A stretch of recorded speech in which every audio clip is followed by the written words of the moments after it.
Bonjour et bienvenue chez Ambassa. Aujourd'hui, nous allons voir ce que c'est qu'une cafetière siphon. Beaucoup de gens la connaissent, d'autres pas. C'est une méthode assez âgée qui date du milieu du 19e siècle et ce serait sympathique de la remettre un peu au goût du jour. Et pour ça, plusieurs marques vous proposent ces modèles-là. Là, nous avons travaillé avec le modèle de chez Ario qui est très simple, plutôt intuitif. Nous allons voir ensemble comment procédons-nous pour cette réalisation. Je vais utiliser 14 g de café pour environ 200 ml d'eau. N'hésitez pas, si vous voulez quelque chose d'un peu plus fort, rajoutez 2 g sans souci. Il faut faire votre café comme vous l'appréciez avant tout. Et pour ça, nous allons commencer par préparer la cafetière. Premièrement, nous allons donc récupérer le verre du haut et poser le filtre en tissu sur la petite encoche qui est prévue pour. Hop, vous pouvez constater qu'il y a un petit ressort qui permet de bien fixer votre filtre sur le haut. En attendant, nous allons poser directement le petit bouchon le verre, ce qui permet de le reposer et de ne pas le mettre n'importe où il pourrait s'abîmer ou voire même le casser. Et je vais mettre de l'eau. Donc, je ne m'embête pas trop, car là, je vois qu'il y a des petites marques qui vous permettent de mettre la bonne quantité d'eau sans forcément la peser. Là, pour aller beaucoup plus vite, je rajoute une eau qui est déjà bien chaude. Car vous allez voir, si vous ne le faites pas, cette méthode met beaucoup de temps à chauffer et vous allez perdre beaucoup de temps. D'ailleurs, avec le kit de base, vous avez une lampe à alcool. Là, nous utilisons de la vitre céramique. La lampe à alcool est beaucoup plus lente pour le chauffe. Donc, il n'y a plus qu'à allumer et mettre le réceptacle sur le dessus.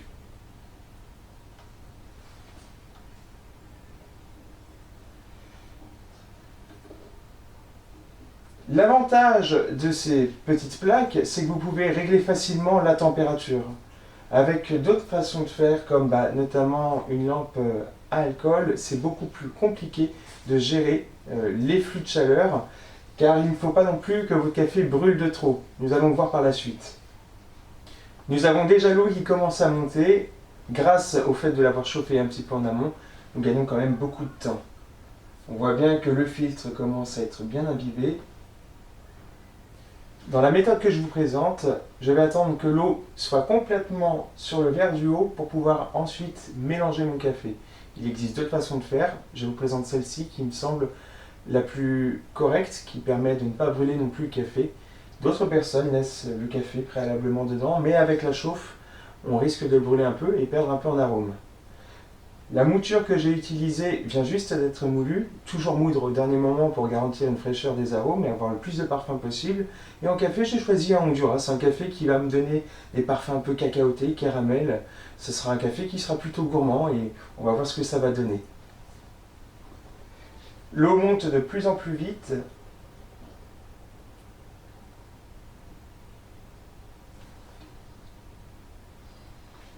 Voilà, l'eau est arrivée en haut, je règle un peu le feu, je la baisse, et voilà, je mets mon café, et en même temps je lance le chronomètre, je vais le laisser infuser pendant 1 minute.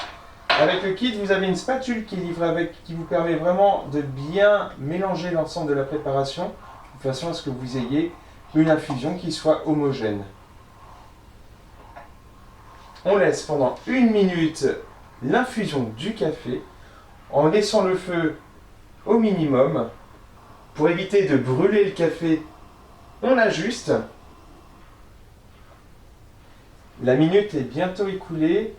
Je remélange légèrement. Et nous allons comprendre pourquoi cette méthode siphon, appelée également dépression, porte son nom. Je coupe le feu. Il n'y a plus de température. Et vous allez donc voir que le café va passer à travers le filtre en tissu pour retourner dans le réceptacle du bas.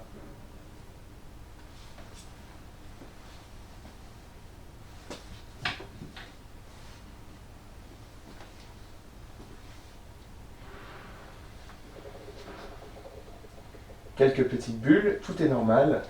Votre café est prêt. Donc là, vous pouvez enlever le verre du haut. Il n'est pas trop chaud. Posez-le sur le petit bouchon prévu à cet effet. Et là, vous pouvez le laisser un petit peu refroidir, puis vous aurez juste à le passer sous l'eau pour pouvoir nettoyer votre filtre et le verre. Là, votre café est prêt. Ça va vous donner un café qui sera plutôt équilibré, pas si fort que ça, avec des notes un peu plus caramélisées que d'autres techniques, dues à la technique. Par contre, on est sur un café qui sera très chaud. Donc je vais attendre un petit peu avant de le boire. Vous pouvez servir sans souci. Et patienter un petit peu. Lorsqu'il refroidira, il gagnera en parfum et il sera bien plus intéressant à consommer. C'est une technique sympa à présenter à vos amis après un bon repas. Le cérémonial est vraiment chouette. Donc n'hésitez pas à utiliser cette technique qui est vraiment différente de toutes les autres. Je vous souhaite une très bonne journée et n'hésitez pas, si vous avez des questions, allez sur notre site ambassa.fr ou directement sur la Brelet de Melun. À bientôt!